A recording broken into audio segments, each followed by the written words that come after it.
DFS.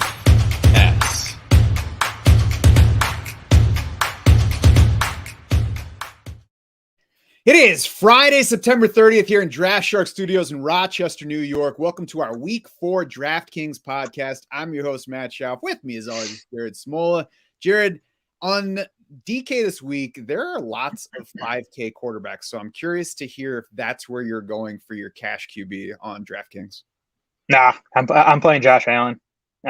Even at his $8,400 price tag, he comes in as our top dollars per point value at quarterback. Now, I will say part of that is because we haven't projected for over 300 passing yards, so he's getting the 3-point bonus on DraftKings, and he's obviously not 100% chance to get that. Even if you take that away, though, and knock him down to 27 projected DraftKings points, he would still be like neck and neck with actually Justin Fields is coming in as the second best value to quarterback, which I'm not touching that. But there are enough values at the other positions this week to fit in Josh Allen, not easily, but you don't have to kill the rest of your lineup to get him in there.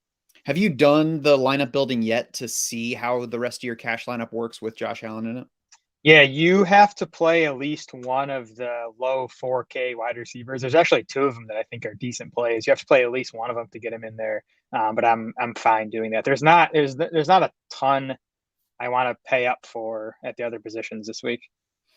We'll talk about those wideouts as we get to that position. I'm feeling a little bit less good, I think, about those 4K wideouts. So I'd rather go into the 5K range at quarterback. Like I mentioned, there are multiple options, and I'm not going to Justin Fields yet. I'm going to need to see him throw 20 passes in a game before I'm thinking about playing him in a DFS lineup. Trevor Lawrence, 5,700 at Philly. Derek Carr, 5,800 versus Denver. Ryan Tannehill, 5,500 versus Indy. Marcus Mariota, 5,600 versus Cleveland.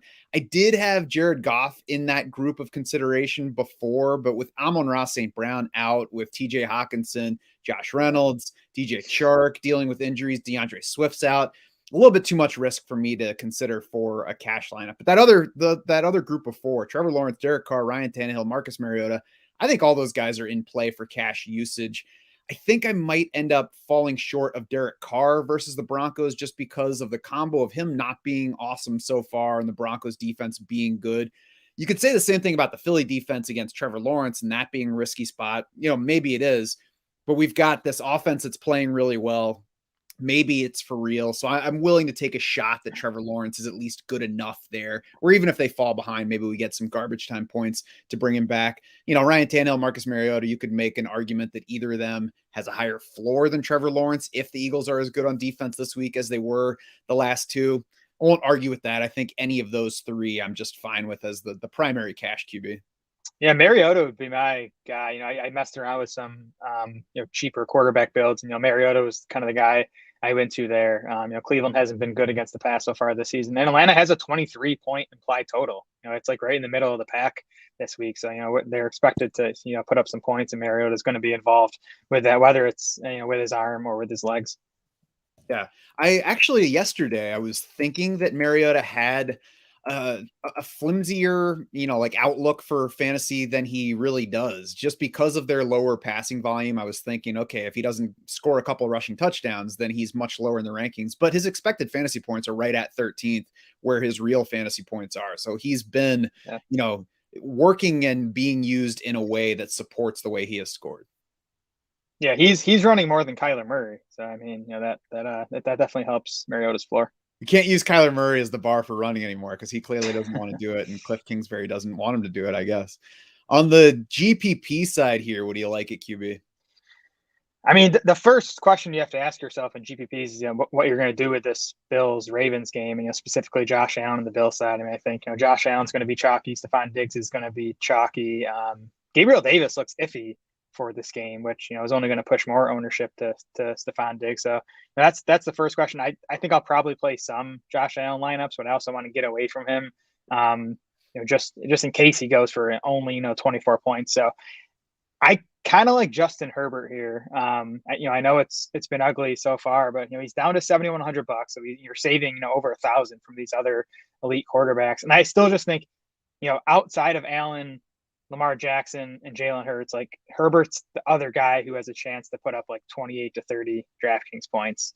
And yeah, I know he lost his left tackle. It looks like he's going to get Keenan Allen back this week. that helps. And this matchup is fine against Houston. The Chargers still have, one of the highest implied totals on the week. It's at 25 points right now. It's fourth highest on the week. So I might give Herbert a chance in tournaments and hope that Chargers offense gets going.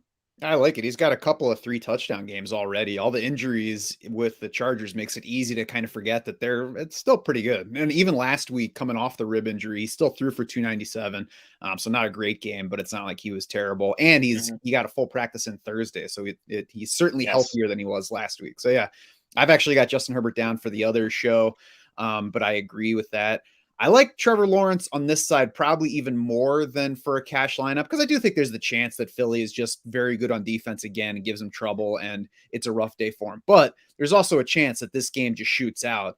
And if you play Trevor Lawrence and Christian Kirk and maybe Evan Ingram as well, although his ownership's going to be up, we'll talk about tight ends in a few minutes, it gives you access to that Eagles Jaguars game without the ownership of Jalen Hurts. You can still run back one of the wide receivers and get some of that production. Obviously, Jalen Hurts is the high ceiling quarterback here, but there's always the chance that the scoring just happens to go to other people and he just doesn't hit that ultimate ceiling. Jacksonville is 5th in offensive DVOA so far, 2nd in passing. So, there's a chance that the Eagles defense is for real and that the Jaguars offense is also for real and that they just, play well this week. The Jags are also 4th in defensive DVOA, actually 2 spots ahead of Philly in total defensive DVOA. And they face the Commanders, Colts, and Chargers. Matt Ryan stinks. Carson Wentz is all over the place, but it's not like they've played terrible opponents to this point. So the Jaguars might just be real all over, I guess, is what I'm saying. Yeah, I don't think they're the 4th best defense in the NFL, but I think they're probably going to be a top 10 defense when we get to the end of the season. So super interested to see how that game plays out. I could see it turning into a shootout, and I also see it being low scoring, kind of being disappointing from a DFS perspective. The cheap quarterback I have, and you mentioned him as a cash option, is Ryan Tannehill. I just think he has underrated upside. You go back and look at his box scores, really throughout his time in Tennessee, he has some big games because, he can have a big passing game. He can also run, and he tends to score a bunch of rushing touchdowns. We saw him do it last week. And he last year played very well against the Colts. He scored 23.5 and 23.2 DraftKings points. So you probably need a bit more than that to win a tournament. But he averaged 7.7 yards per pass attempt, 68% completion rate. And the Colts again this season have been much stronger against the run so far than they have against the pass. So, maybe if the Colts get out to a lead, so maybe you play Tannehill with in a Jonathan Taylor lineup. Hope the Colts get out to a lead with JT touchdowns, and then Tannehill has to throw more than Tennessee would like him to in comeback mode. Who are you pairing with Tannehill on the Tennessee side? Oh, it's Treylon Burks. I just got to hear you say it. I don't. People watching us can't assume. Yeah. Treylon Burks. I'll talk about him in the wide receiver section. I think he's a good standalone tournament play, even if you're not playing Tannehill. But he'd be the guy I'd stack Tannehill with. And I think you can even also skip Jonathan Taylor and play Tannehill, Treylon Burks, Michael Pittman, who even if the Colts are leading, he's clearly the number one wide receiver and is probably going to be involved in them scoring the points to get there. For sure. Running back for cash. I mean, there are some easy names that you kind of have to hit this week. Jamal Williams first for me at 6,100. He's set to lead a backfield in an offense that wants to run the ball. Seattle's the 3rd worst overall defense by DVOA, so the matchup's good, and all those injuries among the pass catchers, can only help the desire to keep the ball on the ground. DeAndre Swift, as we speak, is not officially out, but Dan Campbell even said he's probably out for this game, so most likely. Josh Jacobs, 5,500, Khalil Herbert, 5,700, the other 2 guys to touch on. Jacobs, a little bit less sturdy for DraftKings because he wasn't getting the targets before last week, got just one of those in each of the first 2 games, but 79% of his team's total rushing attempts to this point. So he's absolutely controlling that aspect. And he did get 5 targets last week. So we'll see whether that was a 1-week blip or a sign that they're going to start giving him more of that. But there's at least reason for hope. And really the biggest thing working in Jacobs' favor is that $5,500 salary. Right. Yeah. So to me in cash, Jamal Williams is the must. And then I think you play one of Jacobs or Herbert. You look at our baseline projections. We have Jacobs, projected for 0.2 of a point ahead of Herbert, and he's cheaper. But we do have Herbert with the higher floor. I do feel a bit better about Herbert just dominating that Bears backfield in terms of volume. He's been awesome too by the way. He is sixth among 59 qualifying backs in PFF rushing grade through 3 games. He's fifth among those 59 in elusive rating. And this matchup's good for Herbert. The Giants 28th in Football Outsiders run defense rankings, 29th in adjusted points allowed to running back. So I'm leaning Herbert over Jacobs, but I do think Jacobs is a fine play in cash. And then, up top, I'm going to play Saquon Barkley at $8,800. He's just getting the workload both on the ground and in the passing game. Looks awesome. You also have the Giants, favorites in this game against the Bears, which is going to be rare this season. So, game flow shouldn't work against, Barkley's volume on the ground. Yeah, I'm okay with playing all three of the cheap guys to help, pay up somewhere else, but I'm certainly not going to say that Saquon Barkley is a guy to skip over this week. Yep. On the GPP side, Khalil Herbert currently carries the lowest ownership projection in our lineup generator among these cheap guys that I talked about before. I think that's probably going to change once David Montgomery's officially ruled out for the game, because we see that climb through the week. I mean, it just doesn't start high when we're not certain that a guy's going to be starter. So I think Khalil Herbert's probably going to be up at the same level as Josh Jacobs and Jamal Williams in ownership projection over the weekend. We'll check in. But the high ownership projections for those guys have me looking elsewhere in the 5K range. I think Ramondre Stevenson at 5,200 is interesting. The Packers are 19th in overall defensive DVOA. They're league worst against the run, according to DVOA. Stevenson, we've talked about, has been playing even with Damian Harris in rushing over the past couple weeks, but well ahead of him in receiving use. Got to think that having Brian Hoyer at quarterback only makes the Patriots lean harder on those running backs. It doesn't help them. The QB switch certainly doesn't make life better for those running backs because it hurts the offense on whole, but it might increase the touch counts, might increase the target share for that position versus others. And then I think Breece Hall at 5,400 is interesting, primarily because of the 2% projected ownership. We saw him pull ahead of Michael Carter in playing time last week. One game's not enough to tell us what to expect the rest of the way. And they've got a quarterback switch this week, which might be bad for running back target share, but 5,400, 2% projected on ownership. Last week, we did have Breece Hall take over the backfield. So if all of that holds this week and Zach Wilson goes ahead and throws the ball to him, there's some nice upside against a defense that's not scary for running backs right now. Yeah, so just with the Herbert Jacobs point, I actually expect their ownerships to kind of flip once Montgomery is ruled out, assuming he's ruled out. So I think Jacobs will actually end up coming in like closer to 10%. So I actually like him as a tournament running back. I like the Breece Hall call. I think Rashad Penny down at $4,900 is worth a look in tournaments. I mean, he kind of went back to the clear leader in that backfield last week. And that could always switch. We don't know. That's why I would not touch Penny in cash. But if he keeps getting, 2/3 of the backfield work in this matchup against the Lions, a matchup he, went off in last year, I think, Penny could be a nice GPP play at that price.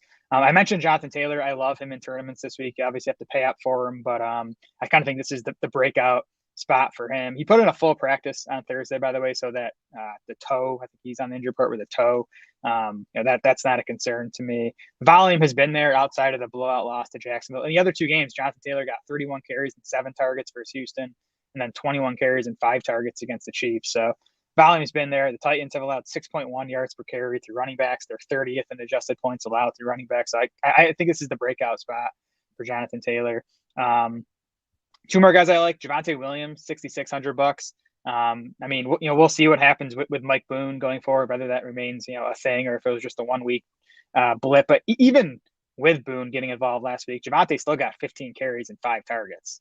Like, if you can give me that at $6,600 against the Raiders, I think he's worth a shot in tournaments. And then AJ Dillon, Green Bay's 9.5 point home favorites, 24.75 point implied total. That's the spot you want to be playing these Packers running backs. I think Aaron Jones is in play as well, but you're saving like $1,500 on AJ Dillon, and their workloads have been pretty similar. So I'll take the savings and play AJ Dillon, and I think both those backs have the potential to score 2-3 touchdowns this week. I agree. I have AJ Dillon down on my FanDuel list. Are you watching the ownership projection for Jonathan Taylor at all in deciding how much to play him? I don't think he's going to be. What do we have him at now? He's like 6th or so. Yeah. I mean, he's at 11%. I would love if he comes in at 11%. Yeah. Over to wide receiver for cash. I think it's tougher for me to find guys that I like this week than it has been the past couple. I think for me, the savings at running back are going to be important because I would rather pay up a little bit for surer bets for targets here. I do like Deontay Johnson at 6K against the Jets. He's top 10 once again in targets, 10 plus targets in each of the 3 games so far. Brandon Cooks might seem like a guy that you don't want to trust for cash, but at 5,800, there's some risk priced in there. Disappointing production, but 12, 10, and 7 targets in his 3 games. They're 5-point underdogs this week, so there should be volume. And I've got a bunch more guys listed, but I'll let you throw out any wideouts for cash use.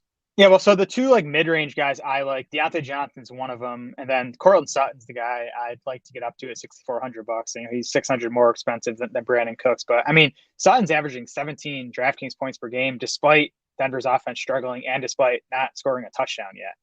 Sutton's averaging 9.3 targets per game, 26% target share. That probably comes down a bit with Judy healthy now, but you know, I still think Sutton's a good volume bet. Matchups fine against the Raiders, and then so these cheap guys. I mean, you look at the dollars per point rankings. It's actually now Zay Jones is first, but you know, he's iffy after missing practice on Thursday, so we'll see about that. And then Khalif Raymond is now our second best dollars per point value at wide receiver, $3,100. He looks like the replacement for Amon-Ra St. Brown. So I don't think you need to do that because I like Richie James for 4K and Mac Hollins for 4,200. Hollins is assuming we're going to get no Hunter Renfrow again. He missed practice again on Thursday with his concussion. You know, Mac Hollins has been an every down player regardless of Renfrow status. But then with Renfrow out last week, Hollins saw 24% target share and had the massive game. You know, we actually haven't projected for 17% target share right now. And again, he still comes in as, you know, one of the top 4 values at wide receiver. And then same kind of deal with Richie James, just a volume bet. He's averaged 5.7 targets per game so far, but that's been alongside Sterling Shepard, who's leaving behind 26% of the Giants' targets. Richie James also has an awesome matchup in the slot against Bears slot corner Kyler Gordon. Kyler Gordon has allowed a league high 326 yards in his coverage so far this season. He's 80th among 88 qualifying corners in PFF coverage grades. So again, I think if you want to play Josh Allen, you need to play at least one of those cheap wide receivers. And then if you want to play Allen and an expensive running back, you actually might need to play 2 of them. But again, I think they're viable in cash this week. I can agree with them being viable, but that group is exactly why I would like to be able to pay up for multiple wide receivers in the 5K, 6K range. I mean, there are definitely paths for all those guys. Zay Jones, even if he's healthy, does have a tough matchup. Khalif Raymond, we'll see what the usage is. And Richie James, like, I see the path, and if he winds up with 10 targets, it won't be like, where did that come from? But you know, that's also the situation where they could all just wind up with 5 targets. So I would rather pay up into the range that we were talking about before. And some other guys that I'm looking at are Curtis Samuel, 5,700 against the Cowboys, Christian Kirk, 6,600 against the Eagles, CeeDee Lamb, 6,800 against the Commanders. If that salary fits, obviously we're getting more expensive there. Tyler Lockett, I think, is a solid bet, 5,900 against the Lions. Drake London at 6,100 against the Browns. Then Amari Cooper at 63 against the Falcons. So, you know, we'll play around with that and the cheap running backs that we talked about to see exactly what fits. But if I could get 3 guys from that whole group, I'd feel pretty good. Yeah, of course I feel better about those guys, but we do have to fit into the salary cap somehow. So, oh yeah, that's why I'm going to go for that cheap quarterback that we discussed earlier, as opposed to, you know, acting like you don't want or Josh Allen whenever I feel like it. Yeah, I was like, you don't want the 30 Josh Allen points? Nope, I don't want 30 Josh Allen points. You can keep them. All right. GPP at wide receiver. To me, Jared, it looks like there are several guys who have gotten wide receiver 1 usage so far and produced that are headed for lower ownership than they should this week. I've got Garrett Wilson in that range, 5,400, 4% ownership projection. Christian Kirk fits there, I think, 6,600. Michael Pittman, 7,200. Devontae Smith, I wouldn't put quite at the wide receiver 1 level, but 5,800 for him. He's headed for single digits despite having the big game last week and, you know, a kind of a highlight matchup this week. And so I like both Jets wide receivers. I'm willing to give Elijah Moore a shot again, $4,800. I mean, we don't know what the offense is going to look like, what the target shares are going to look like with Zach Wilson, but that Steelers secondary has struggled so far. You know, we saw Amari Cooper just torch them last Thursday night. Pittsburgh's, I think, 28th in adjusted points allowed to wide receivers. So I think the Jets receivers at those price tags are interesting. Working our way up, I think Jerry Jeudy, $5,500 is a good pivot off of Cortland Sutton. Again, I still think it's going to be closer in production, and I still think Judy could outscore Sutton the rest of the way. Judy, his snaps were limited last Sunday night coming off the was a rib and shoulder injuries, but he's off the injury report this week. So I would expect him to be back in a full-time role against Vegas. So I like him. He's going to be half the ownership, maybe a third of the ownership as Cortland Sutton. Tyler Lockett. Well, I agree there too. And I wanted to just point out that if we look back to week 1, they were nearly identical in route rate. Exactly. And they both saw 7 targets, I think, right? Mm-hmm. So I think that could be more what we see going forward. Tyler Lockett, your boy, our boy, I agree. I think he does have the better matchup among the two Seahawks wide receivers this week. Actually, when Lockett's in the slot, he's been about 50% slot so far this season, but it's Mike Hughes will be his matchup in the slot. He's been torched so far this season. He's 82nd among 88 qualifying corners in PFF coverage grades. So nice matchup there for Lockett.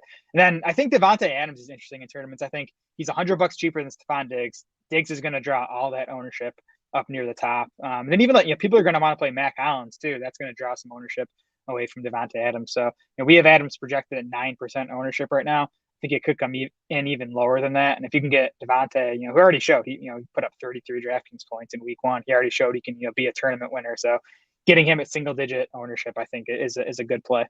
Yeah, I don't think you have to try too hard to build the case for Devonta Adams when he's coming in at single digit ownership. Yep. Over to tight end for cash, it's Evan Engram for me at 3,400, and the ownership looks like it might be up, which will push him out of tourney consideration. But the price is great. The matchup's good. The Eagles have been a much tougher matchup for every other position on offense than tight end. They're adding 32% to tight end scoring according to our adjusted fantasy points allowed. And Mark Andrews is the only tight end projected for higher ownership than Engram right now. So, again, I think that affects the tournament usage, but just looking at the way the offense is playing and the price and the setting, Evan Engram is pretty easily my cash guy. Yeah, the ownership projection surprised me. People don't like Evan Engram, and he hasn't been great so far this season. I'm a little surprised. I guess people just need the savings. So, but we don't care about that in cash. So Engram is where I'm going to start. It's kind of a weird week too. It seems like it's probably just going to be spread around, and I wonder how real the number is really. Yeah, I'm not even sure I'd get off Engram if you like him in tournaments because of ownership. I do like TJ Hawkinson in cash if you can afford the $700 extra dollars. With all these, we know Amon-Ra St. Brown's out. That's 30% of Detroit's targets up for grabs right there.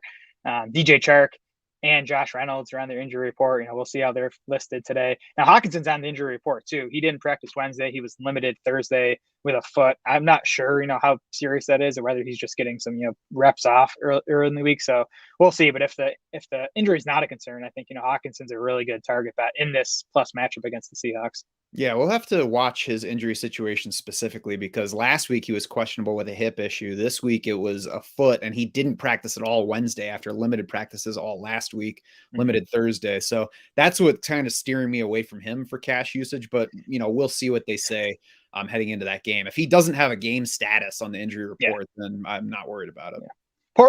Poor Lions. The offense finally looks awesome. They have this huge implied total for the week, and then all these freaking injuries hit.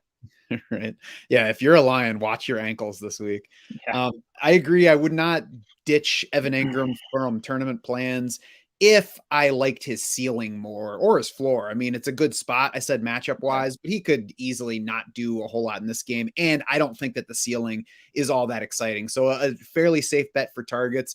But for GPP, I think I like the ceiling better on David Njoku at $3,700, who's only headed for 5% projected ownership, even though he had that big game on Thursday night against the Steelers last week. He's 7th among all tight ends in target share. So even though that game was out of line with the first 2 weeks, it still highlights his level of usage and that he does have that kind of upside in a given game if they do decide to throw him the ball. And this is still an offense that doesn't have a whole lot of guys outside of the backfield to get the ball to. Yeah, I was surprised by the ownership. I think people don't think Njoku is capable of having 2 big games in a row. And they're like, we just got his big game. I'm not going to play him this week. But great spot for this Browns offense. We haven't really talked about the Browns much, but they have one of the highest implied totals of the week against Atlanta. And Atlanta's been they're 30th in adjusted points allowed to tight end so far. So I like the Njoku call, $3,700. $100 more than Njoku. Dawson Knox, who's been a major disappointment so far this season. The usage has not been good. He's sitting on just an 8% target share. I still think, though, outside of, Mark Andrews and Darren Waller, there's no Travis Kelce on this main slate. Outside of those high-end guys, I think Knox has as much, if not more, touchdown upside than any other tight end, just because he's playing in this Bills offense, and he's going to come in super low because he's done nothing so far. I can see him more on FanDuel where I don't need the receiving upside, but that target share scares me here, especially with so many options in that range. We've also got Tyler Conklin at 3,600. He's headed for low ownership. Not all, like his target share is down lower than what his target volume suggests to this point, but he is 13th in that category. So not bad. And Gerald Everett at 4K, 10th in target share, 6% projected ownership there. Even if Keenan Allen's back, we're still talking about probably a less than 100% and just an offense that it could be anybody's day to score. Yes, Everett's the other one I had down. Love him as part of your Herbert stacks. I think you can play Everett even outside of a Charger stack. Disappointed in the box score last week, but he actually set a season high in route rate, so there's nothing to be worried about with the usage. And then you look back to the first 2 weeks of the season, 14.4 DraftKings points and then 13.1 DraftKings points. So he definitely has the upside in this offense. Defense, Jared, I think I'm staying in the 2K range. I got the Bears at 2,700 against the Giants, Cardinals at 2,800 against the Panthers, Broncos at 2,700 against the Raiders. I would probably lean Broncos there because that's the only one of those three defenses that is actually good. But, there's upside to any of those. They could just happen to get a turnover that turns into a touchdown.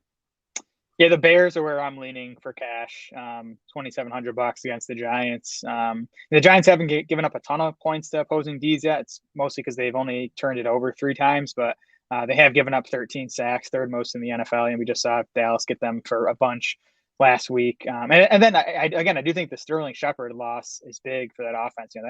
That has been Daniel Jones's top target really going back for a few years now. So I think that's going to hurt the passing game. I just don't want to have to root against Saquon Barkley in that game. I know. That's good. Well, actually, do you have any other defenses to mention? I think you hit on most of the other cheap ones I'll consider for tournaments. Up top, I think the Cowboys and Steelers. Dallas would be my favorite at $3,500 against Carson Wentz and the Commanders, and then Pittsburgh's defense against the Jets, Zach Wilson. I think there's upside to both of those higher price Ds if you can fit them in. Yeah, I think that you're getting greedy, though, if you're trying to fit that with your Josh Allen and your Jonathan Taylor. It's going to have to be Bears D with my Josh Allen teams. You're putting truffle oil on top of your caviar. That's right. All right. That's going to do it for this Week 4 DraftKings podcast. Head over to DraftSharks.com now. You can play around with the lineup generator to see which players hold the most value, see what kind of lineups you can build before you enter. And you can also check out the articles from Jared highlighting top picks for both cash and GPP entries on DraftKings. If you are watching us on the stream, stick around. We're going to be right back after a few seconds for the FanDuel side. For Jared Small and the rest of the Draft Sharks crew, I'm Matt Schaufstein. Thanks so much for summing with us.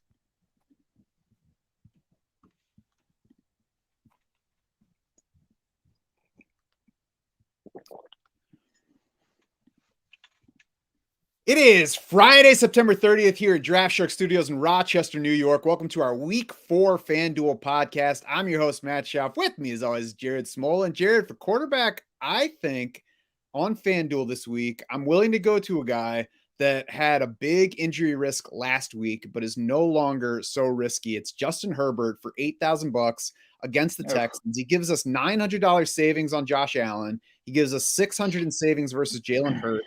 And it's not like he has struggled to this point. He threw for 297 and a touchdown last week against a Jacksonville defense that's looking like it's actually pretty good. 4th in overall defensive DVOA. 3 touchdown passes for Justin Herbert in each of the previous 2 games. And most importantly, a full practice Thursday suggests that the rib issue is not something that we need to worry about heading into this matchup with Houston. I think you're crazy for not playing Josh Allen in cash. I think it's an even easier call on FanDuel here. And you look at our projections, the dollars per point value, they would agree. I actually like Herbert for tournaments for all the reasons you mentioned. But even beyond his rib injury, like there are questions with that Chargers offense. It hasn't been great through the first few weeks, and then they just lost their left tackle Rashawn Slater. So too much risk for just the $900 savings on Herbert. So I'm playing Josh Allen in cash on FanDuel. He's easier to fit here than he is on DraftKings. If I get into building and I'm like, oh, there's $900, then I'm certainly fine with going up to Josh Allen. But I think I'll start with that 8K QB and see what happens elsewhere. And it's Houston. I mean, if you need to head into a situation without your left tackle to see how things are working out, Houston's a nice test case. Yes. GPP side, do you like Justin Herbert most, or is there somebody else?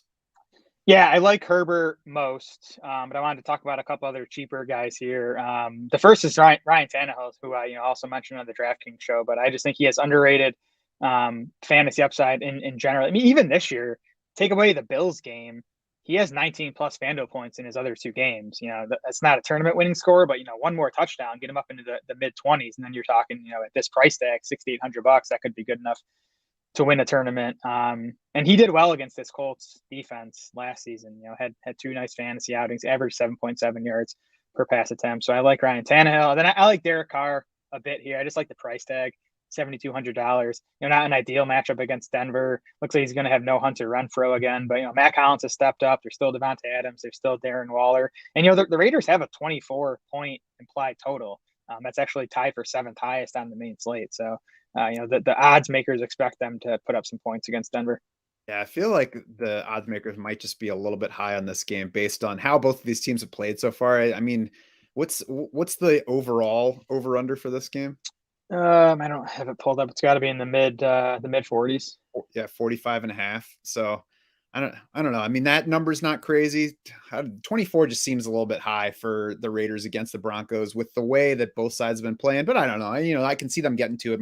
I question, I guess, for fantasy purposes specifically, is I wonder if Derek Carr has the ultimate ceiling to be that tourney QB for us. But stranger things than that have happened for sure.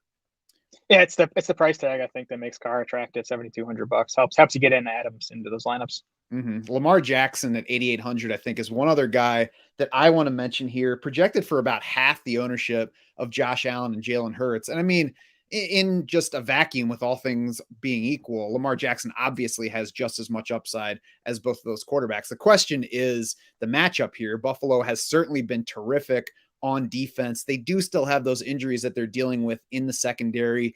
The Baltimore offense might be getting Ronnie Stanley back at left tackle for the first time in a while this week. So that could help with any pass rush issues. And I mean, Lamar Jackson's just the kind of player that is capable of playing around those kind of matchup issues. If any quarterback can escape the pass rush that has been giving quarterbacks trouble the way that Buffalo has, it's Lamar Jackson. So it's just, he's lower than those other high-end quarterbacks in projected ownership. Go ahead and take a shot on him. And I think the other way to get a little bit more contrarian with it is to pair him with Rashad Bateman as opposed to Mark Andrews, because the Bills are number one in tight end coverage DVOA. Mark Andrews is headed for dominant ownership among tight ends. Rashad Bateman, low single digits, has not gone off yet. Maybe he finally gets the targets in this game. Really, if he just gets, 80 plus yards and a touchdown, I'll consider that a win for this stack. Lamar Jackson's put up 40 FanDuel points in each of the last 2 weeks. That's freaking crazy. I mean, Josh Allen's topped out at 33 so far this season. So you could argue Lamar has the highest ceiling. I do have a ton of respect for that Bills defense, even with all the injuries. They just continue to play well. And they actually shut down Lamar Jackson in that playoff meeting a couple of years ago. But I mean, Lamar could definitely go for 30 plus again on Sunday. Yes, and he could absolutely get shut down too, which is why it's only a GPP thing for me. Yep, agreed. Cash running back, what do you like? So Jonathan Taylor here pops as the top value on FanDuel, and I'm happy to play him at $8,700. I talked about it on the DraftKings show. I think this is kind of the spot for JT, who's been semi disappointing so far, but the volume has been there outside of the game where they got blown out against Jacksonville, and JT kind of got scripted out a bit. But you have the Colts 3.5-point home favorites this week against Tennessee. Tennessee 20th in Football Outsiders run defense DVOA. They've allowed 6.1 yards per carry to running back so far. So I think this is going to be a big JT week. I can certainly see that. Jamal Williams is priced up a little bit, 7,400. That's because he's been scoring points so far. He's eighth among running backs in half PPR points through 3 games. So might be a little bit more expensive than you would expect if you just go in thinking of him as Detroit's RB2. Still a solid 7th in FanDuel dollars per point. I certainly think that he's in play for cash consideration. Josh Jacobs, 6,500 is in play as well. And Javonte Williams, I think, seems riskier than we want him to be at $6,900. There's the frustrating timeshare that we've mentioned. Brought in Mike Boone last week on top of Melvin Gordon being there. The offensive has, of course, been extremely disappointing so far. But we shouldn't lose sight of the fact that Javonte Williams still has gotten 19 plus opportunities in each of the 3 games so far. It happened kind of strangely in week 1 where he had 7 carries and 12 targets. That's not going to happen probably ever again, at least this season. But the next 2 games, he had 15 carries each time. So he's getting the ball. He's 5th in expected half PPR points. So the season's probably going a little bit better for him usage wise than it might seem from where we're sitting. So although he's probably more attractive as a tournament running back, I think he's also in play for cash usage, especially if we're getting 3 running backs into our lineup here.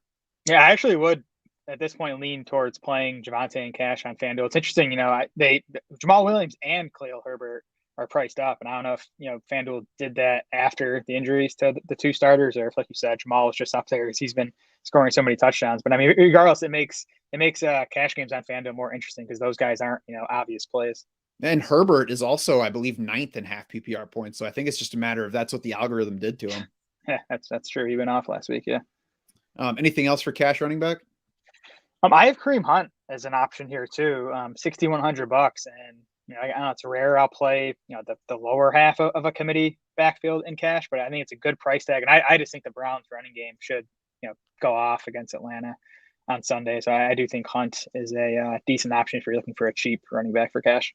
I think somebody in his role, it's going to be tough for me to get to him in a cash lineup, but I definitely like him on the GPP side. Like I said, I think Javonte Williams, who's headed for single-digit ownership, certainly makes sense there, especially with the $6,900 salary. And then A.J. Dillon at $6,500 against the Patriots. I got all 3 of those guys listed together. Both Dillon and Hunt projected for 5% ownership or less on FanDuel this week, both among our top 9 in FanDuel dollars per point. So we like them projection-wise. You got to like the ceiling even beyond that projection for both guys in their situations, offenses that want to lean on them, and games that could very well go in the way of their offenses and help their workloads.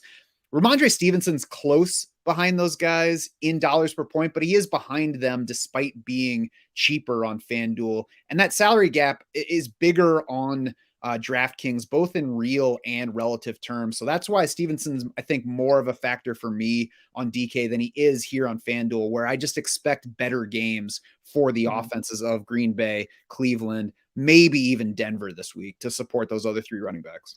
Yeah, I agree. I think Stevenson's better on DraftKings because if you're playing him, you're almost hoping he gets 4, 5, 6 catches, as that passing down back. And I don't think there's big touchdown upside to the Patriots running backs now that Brian Hoyer's under center. Dillon is a guy I love for tournaments. I talked about him on DraftKings. He's a better play here. I think he's cheaper relatively on FanDuel than he is on DraftKings. And he's just a better play because he's doing some stuff in the passing game, but he's still not a huge target earner for the Packers. But he's getting a bunch of carries. He gets the goal line work. You have the Packers as big home favorites this week. Patriots too are 29th in Football Outsiders run defense ranking. So I think you could just see Green Bay get out to a lead and then just pound A.J. Dillon and Aaron Jones at the Packers or at the Patriots for the second half of that game. Maybe even the first half of that game, the way that they've been running their offense so far. Damian Pierce is a guy that I want to like in fantasy, Jared, but it's really tough to find a fit for him where he really gives you the upside, especially when we're talking DFS. I think, though, I said it before, I think the best way to play Damian Pierce is in these over-under contests that we've gotten more into this year. And right now, his rushing prop on Sleeper is actually 1 yard less than it is on Underdog, 59.5 yards for this week. That's also 9.5 yards less than what we have him projected for. So if folks go to sleeper.com/draftsharks, or if you're on the app and you want to enter promo code DraftSharks, you can get a 100% deposit match on your first deposit up to $100. I did it. That allowed me last night to win my pairing of T. Higgins is over, Chase Edmonds is total yards under. So get on there, try to take advantage. You can join our DraftSharks.com insiders group. We can share picks. You can chat with us about who looks good for the coming week. And you can look for on Wednesdays my article that compares that week's player prop lines with our weekly projections to kind of highlight some opportunities to play those props. Yeah, last night was fun. I hit the Hayden Hurst over and the Raheem Mostert over receiving yards in the last 2 minutes of that game, so I was happy. Yes, I will be hitting the Damian Pierce over rushing yards on Sleeper. I'm not going to be playing him on FanDuel. I mean, $6,800. He's right there with Devonta Williams. He's more expensive than AJ Dillon. I just think those guys have more ceiling. Just in the offenses they play in. I agree, and that honestly might be the best thing about the over-unders is it's like you want to bet on somebody like Damian Pierce, but you have to tell yourself there's not really that ceiling to play him in DFS, and you very well might have better running backs on your season-long roster. So if it's like, I want to bet on Damian Pierce, but I just don't have the way. I mean, honestly, that's the way. Wide receiver for cash. Yeah, wide receiver for cash. What do you like? So Devonta Adams here. Now it is you can't play two expensive running backs, Josh Allen and Devonta Adams. I tried; it's not possible. You need to take one of those guys out. To me, I'm well, I guess Saquon Barkley is the other expensive running back that I was trying to get into cash, but you can't play him, JT Adams and Josh Allen. But to me, I'm almost probably going to prioritize Devonta Adams over Saquon Barkley for $7,900. I just think that's way too cheap for Devonta Adams, especially with Hunter Renfrow likely out again. I mean, I know Adams has been relatively disappointing the past couple of weeks, but I still think he's got big games in him. Even though Mac Hollins is better than he is now? Yeah. I'm still going Adams. I think beyond that high end, I like Drake London at $6,300, fourth among wideouts in target share so far. So, the risk is that they just stay with low passing volume. But if that happens in this particular game, it probably means the offense worked efficiently early and probably included Drake London. If they fall behind, there's some target upside. We saw that in week 2 where he had 8 for 86 and a touchdown against the Rams. He's been over 50 receiving yards in every game. So, that's not a high bar, but that's the kind of level where it's like, okay, he didn't kill my cash lineup this week. So I think the combo of salary and usage for Drake London makes it worth kind of overlooking the volume issue for the Falcons offense. I just want to play Drake London. He's so fun. He's so good. I'm so excited about him. And I do think he's still underpriced here. Cortland Sutton's the other guy I have for cash at $6,800. And he's been seeing targets. He's been producing despite Denver's offense struggling. And again, this matchup against the Raiders, there's nothing scary about it. So I like Sutton for $6,800. The other benefit to putting London in your lineup is then you won't be tempted to play Kyle Pitts. Unless you're going Mariota double stack. Oh God, don't do that. CeeDee Lamb at 6,800 is the guy that strikes me as mispriced. And I think it's literally mispriced because his 8 for 87 and a touchdown against the Giants happened on Monday night. So the salaries came out before those stats got factored in. And really that night should have even been bigger because he dropped what probably would have been a long touchdown in that game. Lamb has at least 11 targets in every game so far. Now he gets Washington, which has been third most friendly to wide receiver scoring so far. So I think CeeDee Lamb is well within play at 6,800 in cash and will certainly make sense if his ownership level stays down for tournaments. But really, he's in the kind of spot where as long as he's not like in the 20s, I think he's still in play there as well. Yeah. I'm still not ready to trust Cooper Rush, I guess, in my cash lineup, but I probably should because he looks good and he's, peppering Lamb with targets. So that's a good call.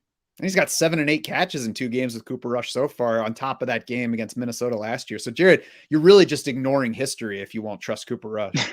Yeah, right. Big sample size. Washington secondary has been getting torched, by the way, too. So it really sets up as a good spot for CD. Who are you playing at wideout for GPPs?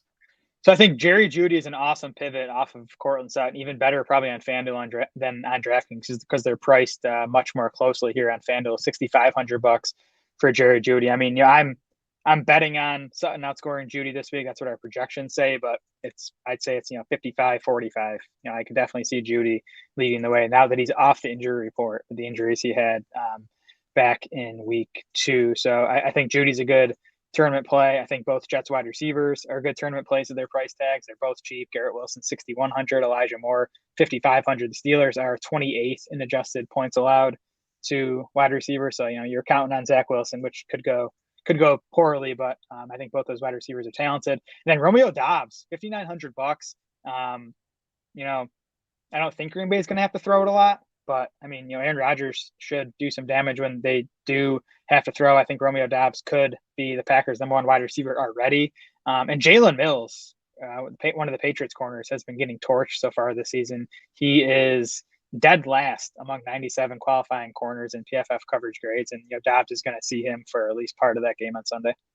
I like the Jets options better than Romeo Doubs here this week. And I think you can pair either of them with Deontay Johnson. Play neither quarterback. You don't want to play Mitchell Trubisky. You don't want to play Zach Wilson. But you can pair a Jets wideout with Deontay Johnson and kind of chase that stacking upside without having to worry about trusting one of those quarterbacks. Deontay Johnson at 7K and Michael Pittman at 7.5K, I think are both headed for lower ownership than they really should be based on their roles so far. They're both pretty good bets for 9 to 10 plus targets, depending on how game flow goes. So both of those guys are in play. Again, I like stacking a Steelers wideout with a Jets wideout. And I mean, Deontay Johnson, not a Steelers wideout. I don't want to advocate for the other guys.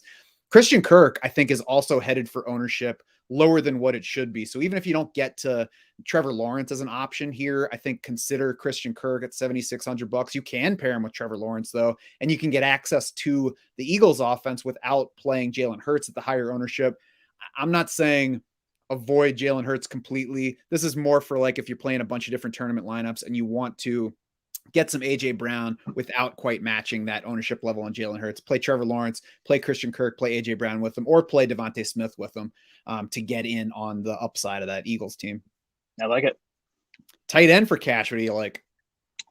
So I have TJ Hawkinson penciled in for now. We have to watch the foot injury that has limited him in practice on Thursday. Didn't practice at all on Wednesday, so we'll see about that. But man, the Lions need him with Amon-Ra St. Brown out. DeAndre Swift very likely out. We'll see about DJ Chark and Josh Reynolds. They're both on the injury report as well. So, $5,400 for Hawkinson. I think he's a really good target bet for that price tag, assuming that foot injury is not a big deal. I agree with that, but the foot issue this week and the hip issue last week have me a little worried of playing TJ Hawkinson in a cash lineup, especially when I can just go $100 up to Zach Ertz at 5,500, eighth